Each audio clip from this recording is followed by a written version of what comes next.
Hello and welcome to part 2 of the Stuart Smith lockdown interview. Stuart, right, we've been talking about racing, so let's talk about you as a driver. So you are noted as being as an aggressive stock car driver. You mentioned it yourself. Was that something that you chose to drive like, or it was naturally in your driving style? I actually know where it probably came from, and I think that was I used to love watching aggressive drivers when I was a kid. A lot of kids at stock cars just run around in circles and play with little cars while the big cars are racing. But I do remember watching. I loved to watch Jane Bean. I mean, my dad was seeing Jane at the time, so I was quite close to Jane. But as a driver, she was so exciting to watch because you never knew what she was going to do. Well, I did because I knew what she was like. You know, I knew if she was in half a chance, she'd let the person pass who were faster, who would probably go on to win it, and she'd stick them straight up to the teeth, and carry on herself and try and win it that way. And not only Jane, but people like Bobby Burns, he were like that, real hard driver. If the race was a bit boring, you'd always try and find Burns to see where he was, see what he was up to. And to some extent, Peter Falding. I was a Peter Falding fan as a kid because my brother was helping him, and Peter were just. I think he were like the best then when I was a kid. And Peter were pretty aggressive and ruthless, and also Kev Smith.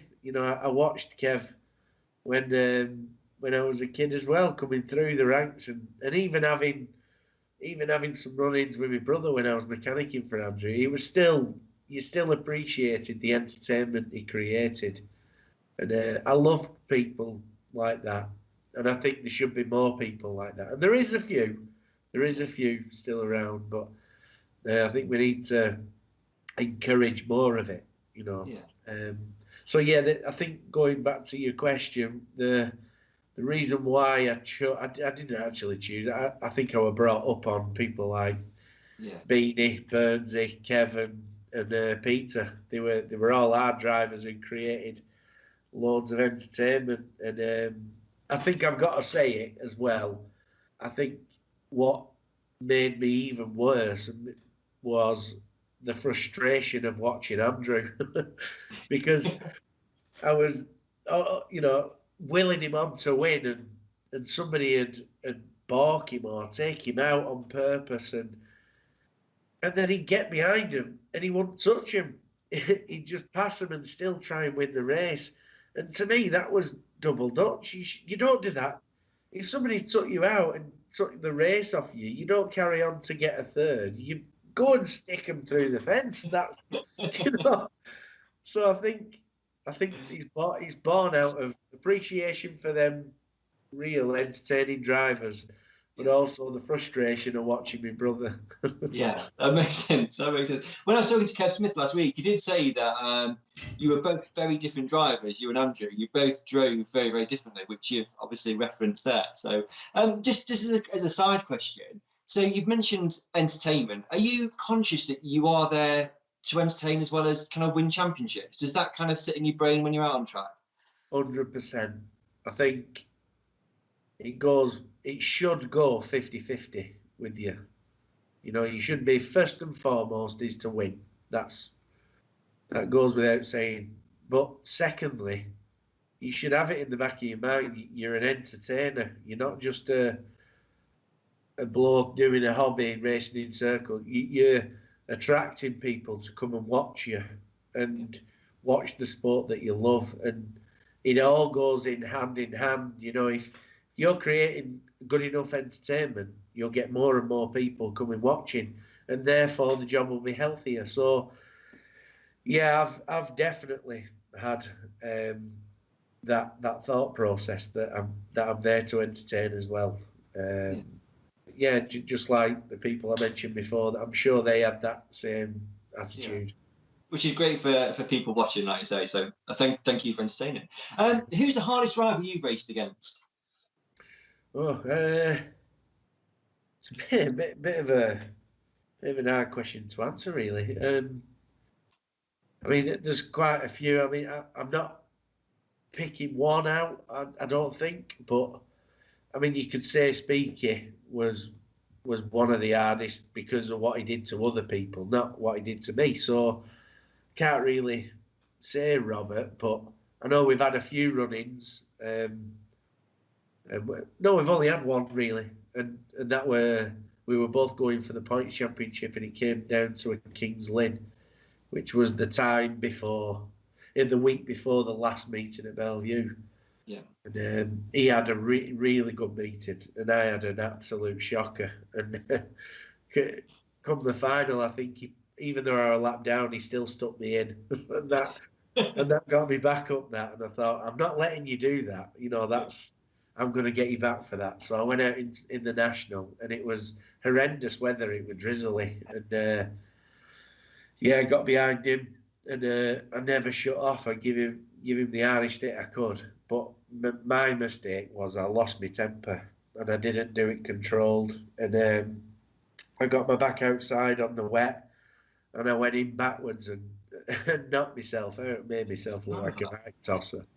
But yeah, yeah, Speaky were obviously one that I were never going to beat down to, floor level, but I can't say he's the hardest. Although speaking of that time I knocked myself out, he's such a proper stock car driver. You know, after the race, he come over and seen how I was, because I'd hurt myself. And he were it as well, but we both know that we're stock car drivers on track, off track, and that should never ever go off track. Yeah. Whatever happens on track. So he came over to see how I was. So did Billy, and yeah, everything was fine.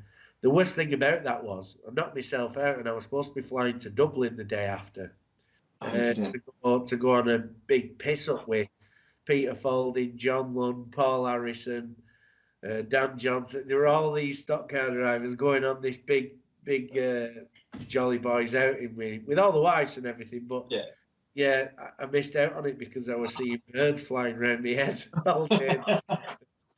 So yeah, so that was Speaky. I've got to mention him, I suppose. The other couple of Mal Brown, I've always found him an hard driver to pass.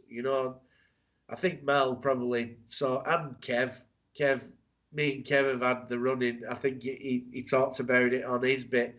I had the attitude of when I first came in the job that nobody was gonna beat me down. Nobody was gonna scare me at all, and I felt as though I had to do it to sort of make a statement. But then I don't know. That's just what I did. But Mal and Kev were certainly hard to pass, hard to race against. You didn't know what was going to happen when you came across them. So I've got to mention them. But I think ultimately the answer would have to be, the hardest driver would have to be, as daft as it sounds, Lundy.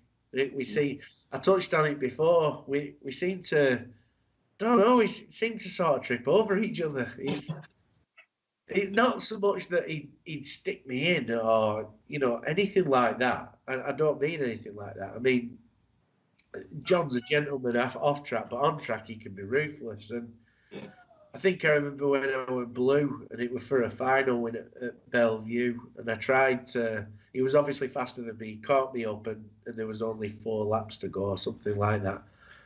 And as he passed me, I thought, "I'm going to stick you in, you old buggy. You're not going to win this one." So I hit him as hard as I could, and John being John, he did it to me again. It was like I hit him with a feather. He got away with it. I think he just bounced off the ropes somehow and got away with it. And next corner, he absolutely stuck me in. I think my car went through the ropes, and he carried on and won. So he did his job. And I'll never forget how we're getting my car trapped out the fence. It was a lesson to be learned, really, I suppose. I was getting me tractor were pulling me out the fence, and Lundy come past on the pace car, and he had his trophy and the flag, and he was waving, and he looked at me and he went, like he does. And I just thought, yeah, you know, I put my thumb off and just made it look that big, you know. Yeah. Brilliant. Thank you for that. John's definitely an hard driver. I seem to find it difficult to pass him. Yeah. Yeah. Brilliant. Thank you. Thank you, that Stuart. You have touched on racing in New Zealand. You went over there. You're one of the first, I think, to be in Team GB. Was the whole experience very enjoyable? Would you like, was it something that you maybe plan to go and do again? Yeah. It's definitely the best experience I've ever had in a stock car is in New Zealand. I mean, I went over there when I won the World Championship in 2007, and I met a family over there who let me use the car. It was Scotty Myers and his wife Vicky, and at the time, excuse me, his young son Jack, and they're all into racing still now. You know, Jack races, Scotty still has a go, and they provided me a car back in the day, and our friendship just went from there really, with them and the family, and they've looked after us every time we've been over there. So I've got to give a big shout out to the Myers family. But yeah, best time of my life was over there at that time, 2008. I went over. Excuse me. I had some pretty good results. The car that Scotty had at the time, I think he'd half built himself, and it was a copy of a car or something like that. But it was just little bits on it needed refining, and throughout the weeks, I did a little bit of work on the car, and by the time we got to the 248 Championship at Palmerston, um, the car was good. It was good. You know, it was on pace, and I got some good results. And in the end, I finished third in that championship. So never been there before. Got on the podium, and I was pretty happy with what I'd achieved. And then that was supposed to be the end of it. But I think because I did so well, Scotty seen that I weren't just an idiot. I was going to help him with the car. I weren't going to wreck it. You know, I had an appreciation for his tackle. He put a lot of effort in and took me to other meetings that I weren't supposed to do.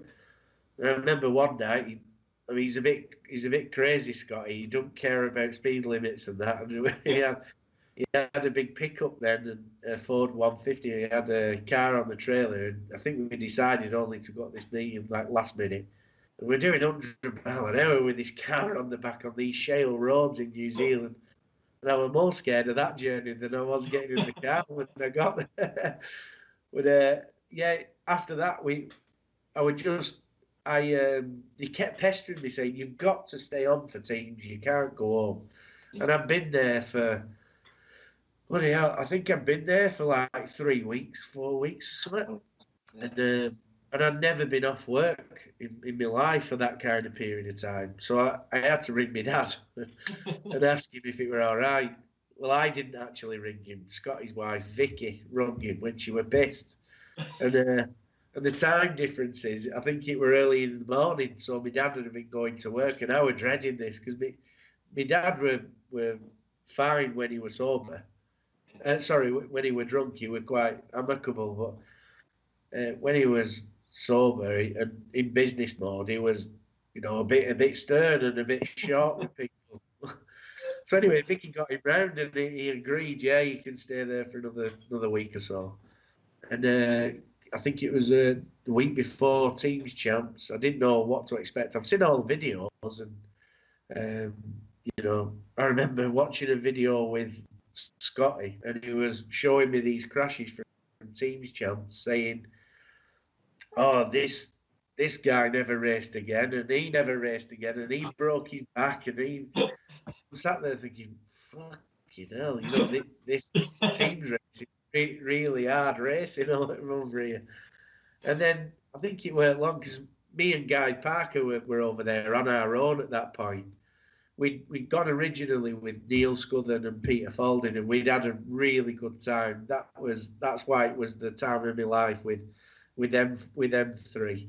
And me and Guy stayed on, and you know, Guy's still one of my best friends to this day. And that I remember Guy getting the phone call in the garage at Scotty's, and it was the promoter at Palmerston for the team champs, and he said, "How do you feel being the runner or the part of the team for the Mustangs, which is the Palmerston second team?" And they're a respectable team, you know. They've won the team's champs, and they really made me feel like one of the team. You know, it wasn't definitely wasn't a publicity stunt or anything like that. They could see that I could drive. They could see I was fast, and the car were good. So it was it is very serious over there. They take it really serious. And I was made to feel part of the team. And I still feel part of the team of the Mustangs because it was the first team I raced for. And but it didn't really go well. I mean, I made an impact, but I you know, let's cut to the chase, get to the meeting.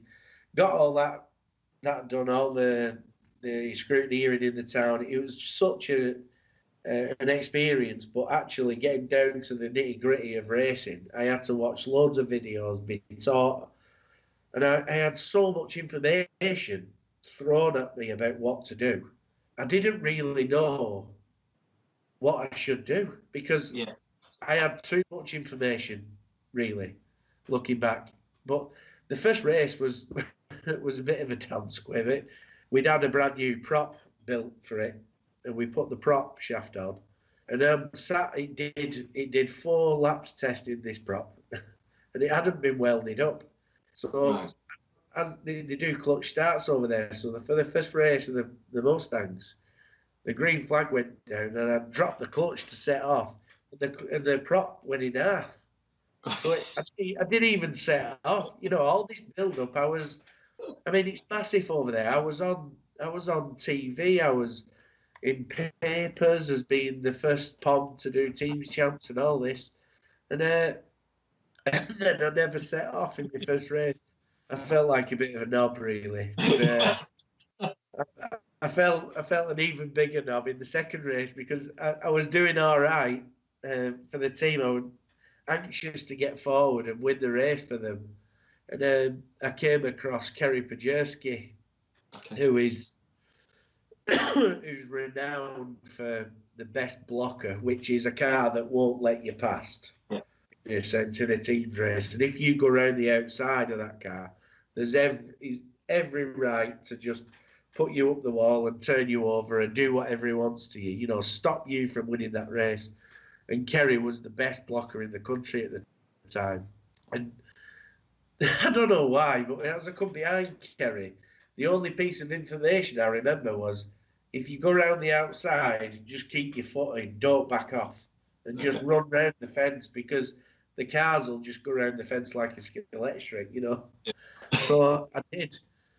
I thought I'd lost Kerry. Kerry come across to block me, but because the cab sides are so high, you sit up here, you can't see down here where the other car is. So I thought I'd lost him. I'd lost his car. And I'd gone past him, so I kept my foot in and rode round the fence because I thought if I'd go fast round the fence, he won't get me later on in the corner. Anyway, he was still on me, unbeknownst to me, and he's just turning me up the wall. And as I'm going, I hit the post and somersaulted and ended up on my roof. And I just remember hearing the crowd over the engine, like just the roar from the crowd was amazing. Yeah. And then subsequently from that, you know, that picture of me up the post, upside down, the wrong way around with Kerry Pajerski at the bottom, is the publicity photo they used for the championship. So I made an impact that year. Yeah, absolutely. But yeah, getting back to Guy and being there with him, we then had the idea of Team GB. Yeah. Then we got obviously in touch with Frank, and Guy did everything from there on, really. I mean, can't say enough about Guy. What a chap he is, you know, such a gentleman. And the thing he does for Team GB, and Peter does now as well, is just so commendable. I mean, just unbelievable what he has to organise to get us out there in cars and all suited and booted and do the business. But talking personally about New Zealand, I feel like even though I've retired here, I still feel like there's something unfinished over there. You know, I feel happy to retire here, but certainly feel like there's something left to do over there. Whether that's I've toyed with the idea. I've designed a car to build for over there, but whether I even do that, I don't know. Maybe I'm just dreaming. I don't know. But to do something with Team GB and finish the job, because I think that we finished second, and that was the last time I raced for them. Not a particularly good year for myself, but this is the thing about teams racing. I think the drivers that do it need to understand you need to completely remove any selfish thoughts from your head. You're not racing for yourself, you're racing for a team. And not only a team, you're racing for your country. So I think all the egos should be thrown out the window. And I think that is something that our lads find difficult when they go over there, because they race for themselves a lot. And but I still think we've got a good chance of doing that, of winning that championship. And I hesitate to say it, but I'd find it really hard to say that I'm done with whatever's going on out there. You know, I feel like I want to complete that dream of winning teams champs, really. But for you personally, that's maybe good to have like that as something in your mind to kind of almost work towards, or you know, that's so it's not all done with, if you like. Yeah. Listen, I don't know the answer. I don't know whether I'm dreaming, whether I'm kidding myself, but I certainly want to be involved in some way, shape, or form. Whether it's helping somebody, or I don't know. Yeah. I just really want to push towards Team GB winning that team's champs. That's something I want to happen, not just for me, but for the lads who've done it all over the years, and more than anybody, Guy, really. Want to do it for Guy and Peter. Yeah, brilliant. Thank you, Stuart. Thanks for that. Thank you. What's been your funniest moment in stock cars? There's bloody hell. There's a few. There's so many. I mean, a lot of them are all revolve around my dad, really. But there's a lot that I can't really tell you. I couldn't upset you. I mean, maybe one story which is not tame, but he had. I've spoken about it before. The camper that we used to take Andrew's car in a trailer on the back of. Well, this camper was an Avico, built on an Avico chassis. My dad had it from brand new. When he retired, he had a testimonial, and the testimonial bought him this camper. And I mean, he lived in this camper through breakups and marriages, through houses being sold. He lived in this camper. This camper was his lifeboat. You know, he loved that camper. There was nothing else he liked on earth other than this camper. But it was, by the time we were finishing with it, when it was towing Andrew's stock car, I'm not being funny, but there were more insects living in it than there were, people using it. It were horrible. It was horrendous. It would fall into pieces. But you could never ever slag it off. My dad loved it that much. It was like his little baby, really. Yeah. He used to call it the good old girl. Right. Okay. Anyway,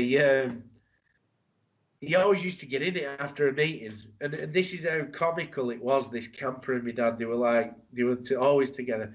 He'd get in after a meeting, and we'd say, "Come on, we've got to get home in this piece of shit." And, it's not a piece of shit. It's fucking brilliant, this camper. He gets to Moscow and back. That was what he always used to say. And he'd get in, and we'd wind him up that much. He'd end up slamming the dashboard. There's nothing wrong with this camper. And as he slammed the dashboard, the cupboards would fall open. You know, it was like film. It really were. And there were one time we were towing Andrew's stock car behind on the way to a meeting, and my dad was driving because he would never drive back. He was always too pissed. Anyway, he was driving there, and he's all of a sudden we're all talking, and all of a sudden my dad chirped up. I'm gonna have to pull over. I'm gonna have to pull over on the hard shoulder of the motorway. And we said, "What are you pulling over, you silly old bastard? You know, I'm gonna get to the meeting, and I'm telling you, I've got to pull over. I can see you in my wing mirror." And what's he going on about? We see us in. I'm telling you, anyway. He pulls over, and right enough, the side of the camper where there was a bench seat and everyone was sat on had bellied out that much you could see the back of the seat. Well, it was obviously this thing was falling to pieces. It was scrap. So what we had to do was tie it together so it all held together somehow. And we didn't have a drill, and my dad's watching what we're doing out of the driver's side. He's watching what we're doing at the side of the road to make sure we're not doing something wrong. And we didn't have a drill to put some holes in to cable tie the side up. So we got an hammer and a screwdriver, and Cecil's hitting the hammer to put an hole in the side of the camper through the aluminium. And my dad, and while he's hitting the camper, all this rust dropping out at the side of the motorway. And my dad turned around to Cecil and went, "Don't dint it." When he said that, everybody pissed themselves, you know. Fucking hell. Yeah, he loved that camper. Brilliant. I'm trying to think of some others. There were a quick one. I remember drinking a skeggy weekend with Dan Squire back in the day, and we finished really late at night, probably 3 or 4 o'clock, and he was on his way to his transport, and I was on my way to. When we finished, we were full of drink. We'd had enough, and he thought one way, and I thought the other. And we woke up next morning, met each other, and he's shaking his head, and I said, "What's wrong, hero?" And he went, "No." I said, I saw something last night, and it's like etched in my memory. I mean, it's etched in my memory, and I didn't even see it. And he said, I was walking across the pits, and I heard this trickle of water from my right. And as I looked over, it were Jeff Nichols having a piss out of the front of his bus, and all he had on was his 10 tools hat and his rigger boots. So I thought that was brilliant. That's going to be etched in a lot of people's memories from now on. You managed it, yeah. Brilliant, Stuart. Yeah, thank you. Thank you for sharing. Thank you for sharing that. Yeah, no worries. There's quite a lot. There's so many stories I can tell you. A lot of them involve Scott Davids and Peter Falding as well. Them two are crackers, but I couldn't really tell you them. I'd have to get permission first. Yeah, absolutely. I think the Jeff Nichols one and your dad one there, perfect. Yeah. So thank you very much. Thank you. So slightly differently, when you're on track and there's a caution, you sat there in your car waiting for the race to restart. Well, what do you do to pass the time? I actually told my wife what I did once, and she didn't believe me. But it's actually fall asleep. I try and get some sleep. Yeah, because I'm one of these lucky people. My wife's not, but I can sleep anywhere. I could have literally fell asleep sat up. You know, I can just. Yeah. I don't know why. I just always have been able to. And on a yellow flag, I'll fall asleep. Yeah. Really? Yeah. The start of the engines wake me up, and I'm off to go again. It's brilliant. Thank you. Looking back at your time as a stock car driver, if there's one thing you could have done differently, what would it have been?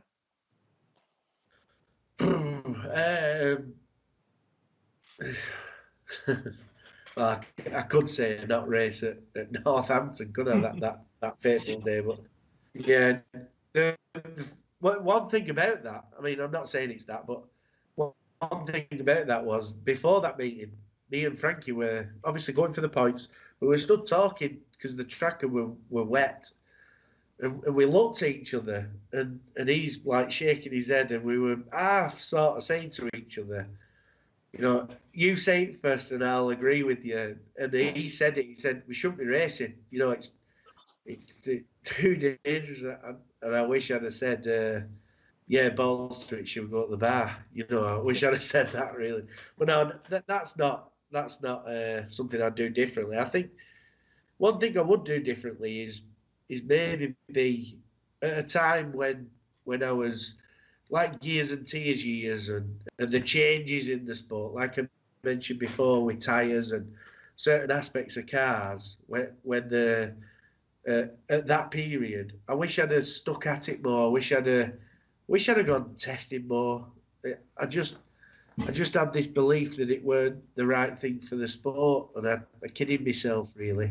I wish I'd have prepared a bit more because I think it was what opened my eyes to the testing side of things and sort of changed my opinion on it was when I think 2009 I won the points championship, and a lot of that were down to a man called Tim Mann. He was influential in Frankie Wayman's career quite early on, and like a big influence.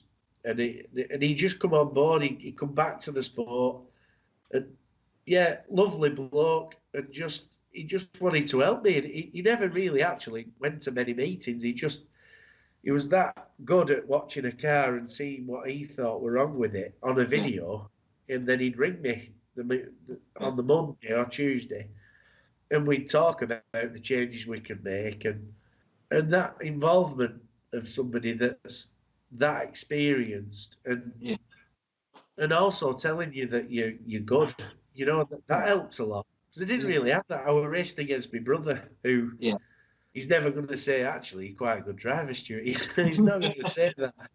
But, to have Tim on board and he took me testing once midweek to Birmingham, and we didn't get much testing at all, and we only made one tiny change, and it transformed the car and it transformed my racing on tarmac, and that really helped me to win the points in 2009. So the reason why I say I wish I'd have been a bit more, I wish I'd have done that sooner.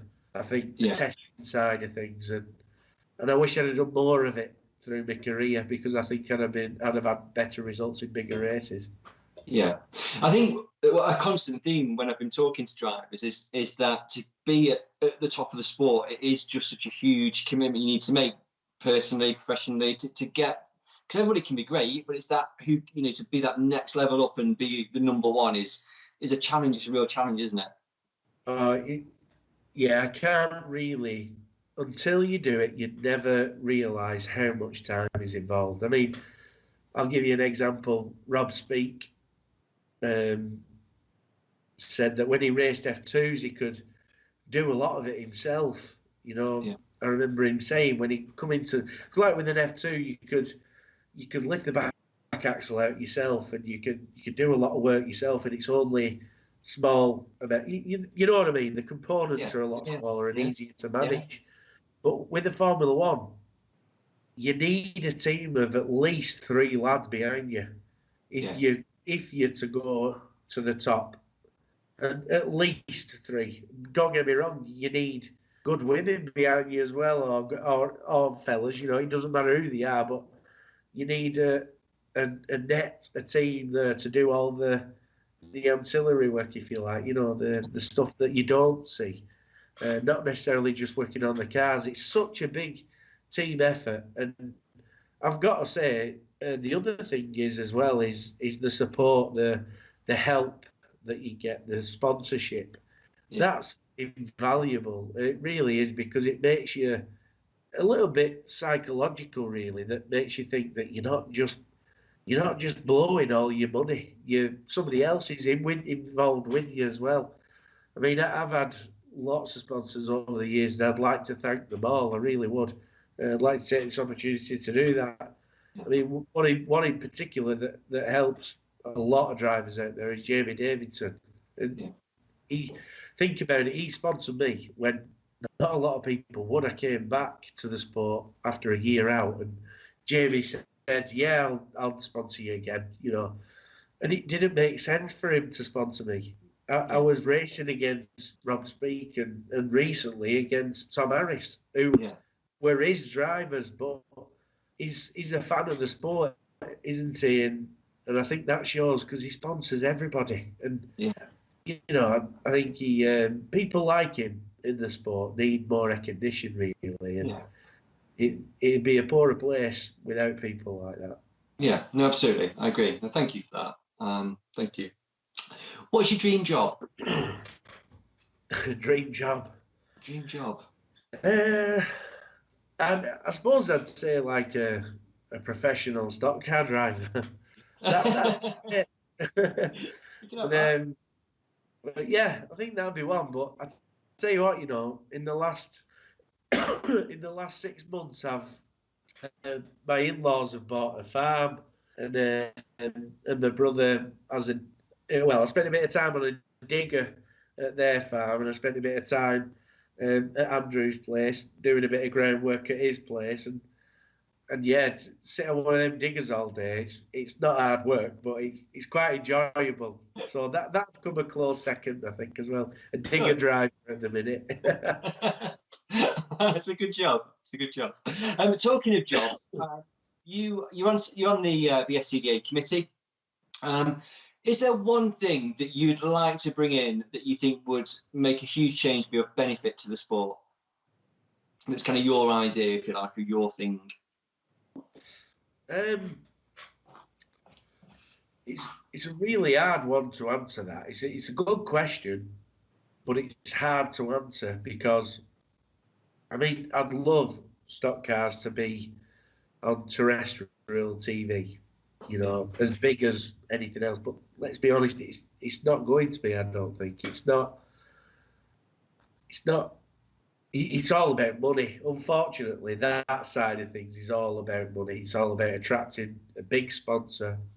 And the thing is with the BSCDA is that a lot of people don't see the things that we do, that people don't know about. They'll never know about. I mean, the fact that we really tried and hard, we employed really good people to try and get massive sponsors for the sport, so we can put money back into stuff like what you're doing, and promotional videos, and also put a bit of money back into the drivers. And we just couldn't do it. And we spent a fair bit of money doing it. We spent a lot of money. Everybody tried their hardest, and we got somewhere with a few people, few companies, and it just didn't really happen. And I think that would be something I'd change. That would be the thing. That I wish we could get a big sponsor on board to sponsor the BSCDA or the drivers, and where we can look after drivers. Because where the BSCDA is really good is that we distribute the wealth or any kind of prize money the best we can, even to the people that arguably don't race often enough, but they've put massive effort in at their level. Do you know what I mean? Yeah, absolutely. And they get rewarded for it. And I mean, people like, the lower end, like your whites, your yellows, your blues, without them, we wouldn't have a sport, because we wouldn't have the action makers. We wouldn't have the backbone, if you like, of the sport. I'm a real believer of that. So I think the thing I'd change would be, the ability to attract big sponsors. Yeah. So what do you think it is that sort of puts them off? Is it because it's a difficult sport to follow from an outsider looking in, or what is it? Do you think that they kind of, because for us it's like it's the best thing in the world, isn't it? But how do you, I guess, explain that to somebody who doesn't know what stock cars is? It's quite difficult, isn't it? It is difficult, yeah, because I think in this country we've got a stigma attached to us because we are somewhat of an entertainment, so we're not the serious drivers of circuit racing. You know what I mean? Even though the stories I hear from circuit lads, they're just as mental as us. Like as down to earth and as mental as us. But yeah, I mean, I don't really know what it is. I think it's just the fact that we're maybe not. How can I put it? Not on a big enough channel TV wise or something like that. I don't know. I mean, I do believe that social media is more important now than any kind of advertisement on TV because look at people just stream stuff now. They don't even watch adverts, do they? Really, they try and avoid them like plague. So, and I think the more that we do, my point of view is the more that we do on social media, like what you're doing, like everybody's doing in that respect, I think it'll build and it'll get to a point where we're more attractive because we have a lot of followers or however it works. Yeah. But yeah, I think that's fair to say, really. Okay. So just thinking about, I guess, the health of the sport. So unfortunately, we've lost a few tracks. Potentially, Bradford's on its way back. So how would you rank the health of the sport at the moment? It's unbelievable how things have changed over the last 5 years. 5 years is a lot can happen, and it hasn't it just in 5 years. I know we lost Coventry before that, but there was always the hope that Coventry would come back, and there still is. I just hope it comes to fruition because we need somewhere. I couldn't believe we lost Stoke. Really, I knew it was for sale, but I really felt that Stoke had a really big potential of being a good action track. But obviously it's gone, and we're stuck with. I mean, how many real good shale venues have got? Two is it? Is that it? It's Kings Lynn, crazy, isn't it? Now the Northampton. top. Yeah, Northampton, yeah, Northampton shale, but Yeah. I think it's just such a shame that it's sort of in the position it is now. But you know what? I've seen the job go from where we had 18 cars on tarmac, and that was often. That's quite often, and no crowd, literally no crowd. Probably 50 to 100 people, and it was horrendous back in the mid to late 90s. We were really struggling, and what we did, we changed. The BSCDA made a change, and Brisker, they made a change, and I think they dropped the meetings, and they sort of condensed things down, and they went for quality rather than quantity, and it 1 year I think it changed. 99, it just went from struggling for car numbers to booming, and the crowd was back. Yeah. So I think the job's really strong. It's weird, really. It's a bit funny how, in some respects, it's small. It's a well kept secret, stock cars. But the beauty of that is, it can be changed quite quickly to grab the people back to come and watch it. So it works both ways, really. Yeah. So I think we'll bounce back from it. I mean, there's the talk of Bradford, isn't there, potentially coming back, and Star Trek's going in there and doing the job there. And I just think if that comes off, I think that'll be something that people will talk about for a long time. Yeah, it could be. It could, Even if it's only for one season, it'll still be talked about for a long time. So your dad promoted at Scunthorpe. Is being a promoter something you've ever considered or thought about? Yeah, it is. It's something that I was all up for going for not long ago. I was still racing, in fact. I weren't just toying with the idea. I was very serious about it. I got my businesses now all geared up to not finish, but to be in a position where I could go into promoting, but learn about the job first. It'd have to be structured to do it right. Because I'd hate to be a person that came in and did damage to the sport or tracks or anything like that. I'd like to learn a bit about the craft first. But yeah, I think going back to your question about the dream job, I suppose now it would be a promoter. You know, talking about dreams, I've always had the dream of owning my own stadium and running it, because I remember the days when my dad run Scunthorpe, and it was he really enjoyed it, and I did. I loved playing there. I loved going around the track on my little trike I had, and yeah, real fond memories of running a meeting. And my dad did really well at Scunthorpe. Yeah. He also promoted at Stoke, funnily enough. Going from what I've said, it was it was an action track, and it had some potential. My dad really struggled at Stoke, but he was going up against Bradford, Coventry, all the other ones, weren't he? So I think yeah, and I just have fond memories of it. It's something that I still think about, because it didn't really come off. I was putting myself in a position to do it. It just didn't happen for one reason or another. It didn't happen, and I do believe that things happen for a reason. I mean, I look at the job now, and I would have been financially, really in deep financially, and looking at the tracks that have gone, it would have hit me really hard, and I think it would have been in a worse position for it to happen to me if I'd have took it on then to the promoter that's got the tracks now. I think he's more than capable of moving on. And like I say, Bradford's coming back, so, well, hopefully it is.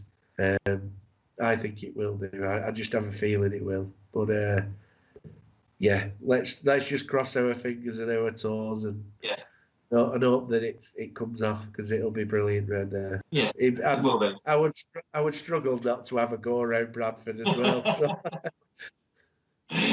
Well, fingers crossed for Bradford for many reasons. There may be stop thinking of your New Zealand stock car and start thinking of where you can get a track. That's your project.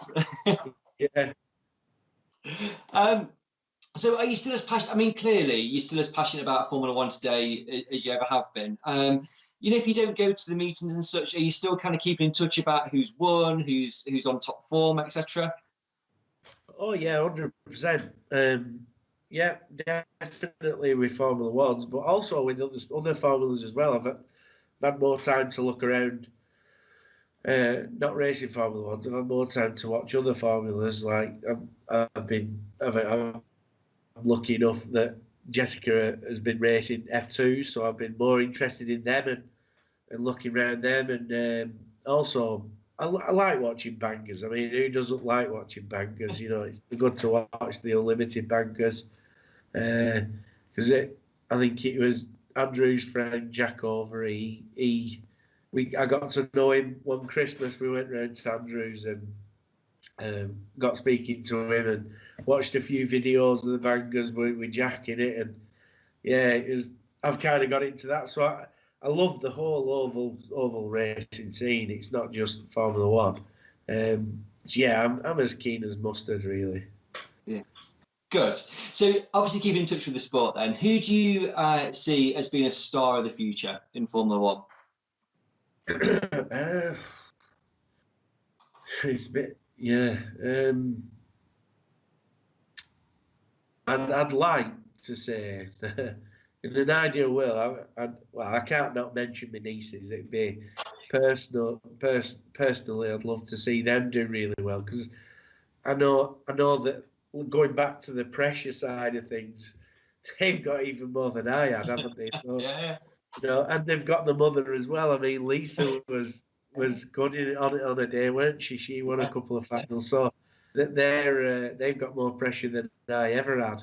It'd be great to see them do something and be successful at it. But I don't know. They've got other priorities at the minute. Jessica is at uni and stuff, and Rebecca, whatever Rebecca wants to do. She might even go into F2s as well. Who knows? So, yeah, they would be my first choice to see up there. But I think Formula One wise, I'd like to see Charlie Sorda do well. I think another one because of a bit biased really. He's got a car that I built and from the Dutch contingent, he's got the car and a guy called Frank Schmecker. And yeah, I just hope he does well. I hope he's the star of the future, especially in that car, which I think he will be, because he's a good little driver. I've seen him. He knows what he's doing. He's just got a long road ahead and a lot to learn. I think the other ones, the Evans twins, they're coming through from mini stocks. They're good little drivers. But yeah, I'd really want to see Charlie up there. And also I'd want to see Bradley Harrison up there, and I'd want to see young Frankie, little Frankie. Yeah. I'd love to see him up there as well because the job needs these names in the sport. And yeah, I mean, there's a long list of history there, isn't there? It's with them associated with them names. So yeah, I'd like to see them up there. But it is that people can go away from the sport and go, I used to remember a Frankie Wayman racing, and there's still a Frankie Wayman racing now, isn't there? Just I mean, and it does, but it allows people to then get back into it because they know a driver or they can associate with it. It helps, doesn't it? Absolutely. Oh yeah. I tell you what, I've got out of some scrapes in Rochdale because my name's Stuart Smith. I can't tell you how lucky I am to have that name. I remember once I was driving an old part exchange we got from whoever's house it was, and I got pulled over by the police, and I had a light out. I had no tax and no insurance, no tax and no test. And I didn't realise because I just thought this car was all right to use. So anyway, he were going to throw the book at me, and he's really giving me a drumming. I was only a young lad, and he said, "What's your name?" I said, "Stuart Smith." He went, "Stuart Smith?" Yeah. He went, "Like the stock car driver?" I said, "Yeah, that's my dad." And he went, "Oh, I used to watch him at Bellevue." And then I just knew I were off with it. And we're fine. So he let me drive home. He said, "Don't let me see you out in this car again." So I got on. That's just one story, but there's lots of others. I can't tell you. Brilliant. Right, so we're talking today because one of the reasons is we're obviously COVID and so on and so forth and not racing. So if you had to self-isolate and you could choose 3 people, so you can have one current Formula One stock car driver, one former Formula One stock car driver, and a driver from another formula to self-isolate with, who would you choose? It's a bit of an hard one. Current Formula One drivers. You can have one of them. Can only have one. Yeah. Right. One current Formula One driver. I think I'd want to say one of the Neachel brothers. I think Ed or James. I can't choose one of them, can I? Because I don't set the other. But I'd choose James. Ed won't care. I'll choose James Neachel, I suppose. A former driver. I think it's between Falding and Scott Davids, I think. Scott Davids is crackers. He's such a character. But Peter's great to drink with. You know, we're Yeah. good friends, and we have a laugh. And we had a laugh in New Zealand. Yeah, some great times. So I think I'd choose Peter. Okay. And what was the third one? What was the From another formula, somebody from another formula, not Formula One stock cars. I think Jack Overy be one because he's a good laugh. But also Gordon Mooney. You know, I don't know Gordon that well. I know him well enough to talk to. I remember when I won the world final at Skeggy in 2018. He was in the bar, and he won the world final. I think it was before in the F2s, just before then. And he was absolutely steaming. He was. And, I mean, Gordon's got a thick Scottish accent anyway, and he's just like, you know, I couldn't understand the words you just said. Then Gordon, like he's a good lad. Like I think Gordon would be a good crack, but yeah, I think I know Jack a bit better, so I'd have to choose Jack Overy. I think from another formula. I like that. It's a good choice. It's a good choice. Yeah. Right, I'm going to ask you another question. Right, and so I ask everybody this question. I'm going to make it slightly more difficult for yourself, right? So your top 3 drivers of all time, but you can't have your dad, your brother, or you in the top 3. So who are you going to have as your top 3 drivers? Because let's say they would be in it anyway, right? But then, so who's your other top 3? Right, it kind of makes it easier if I'm honest. So, right. Well, number 3 would be Peter Falding. Peter Falding would be up there just through, you know, he's won the World Championship 4 times. He's numerous other championships, but also winning the long track as well. That's for me growing up. I couldn't believe how fast they used to go around there. Even as a kid, it used to take my breath away how fast they were. And so yeah, Peter would be 3rd. Second has got to be Frankie Wayman. Got to be. You know, I mean, how can you not put him in your top 3? He's won. Final wins he's won. Yeah, world final you can argue against. He should have won more. He could have won more, but yeah, he's also won world titles in New Zealand, which I hold quite important as well, and in Holland. So yeah, Frank 2nd all day long, and the number 1, unsurprisingly, is Lundy.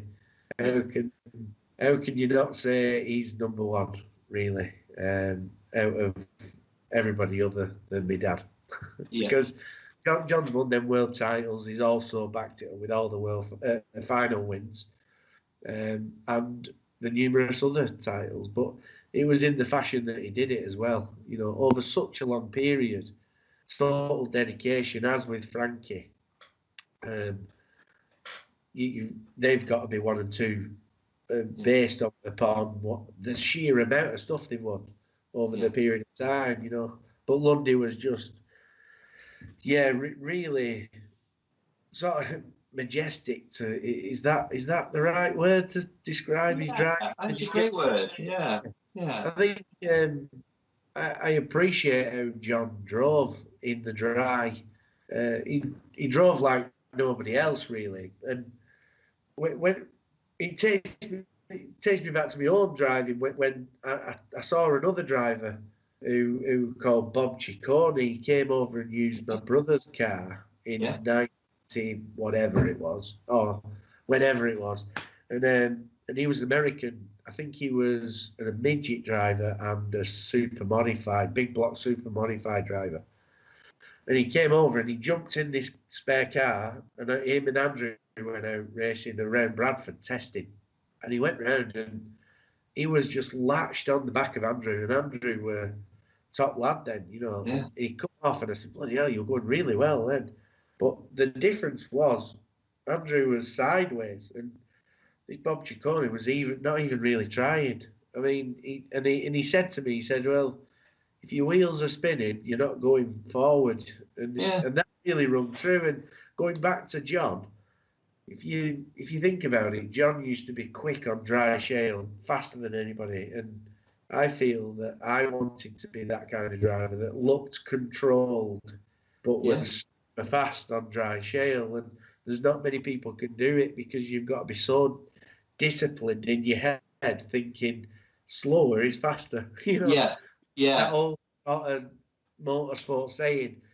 And the way John used to just fly around Coventry and Bradford especially, his car never ever looked as though it was going to go sideways round there. And yeah, just the way he drove had quite an impact on the way that Yeah. I tried to drive. You know.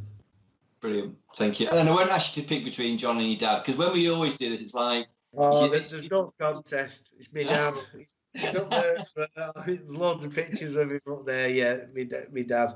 Only because he was a character, man, more than anything. But now you look back and you look back at how people talk about him when he used to race, and just how.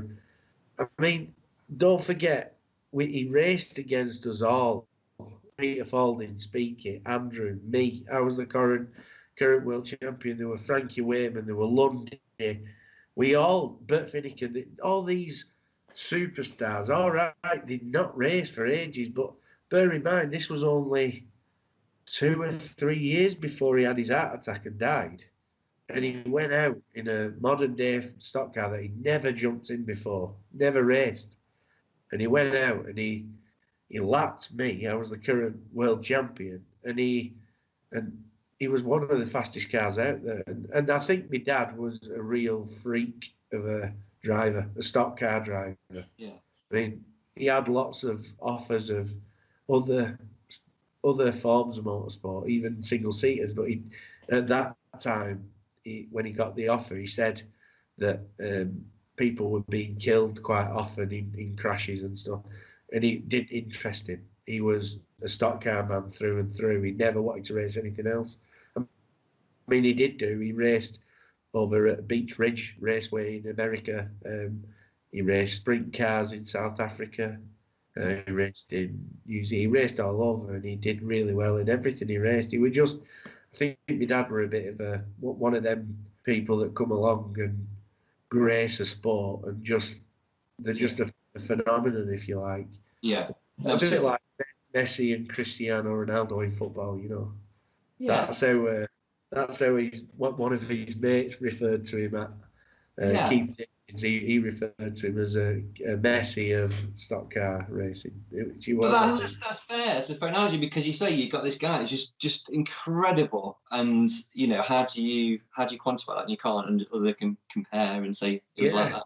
I mean, going back to that race of champions where we were all in it, and he went and won it. You know, it was so short a time before he died of an heart attack. He was 64, so he must have been over 60, maybe 60-year-old when he raced against us all and beat us all. And you know, I mean, who does that? You know, it shows, isn't it? Absolutely. It is a crazy statistic, and that's all I really saw of my dad properly racing. I raced against him, and because I only seen videos, and that just made me think, well, he's obviously something special, and he was. But he was a special man. He was a special dad. He was a good old boy. Thank you. It means a lot. Thank you. As we're coming to the end of the interview, I'm actually the question that I'm sure everybody wants me to ask you.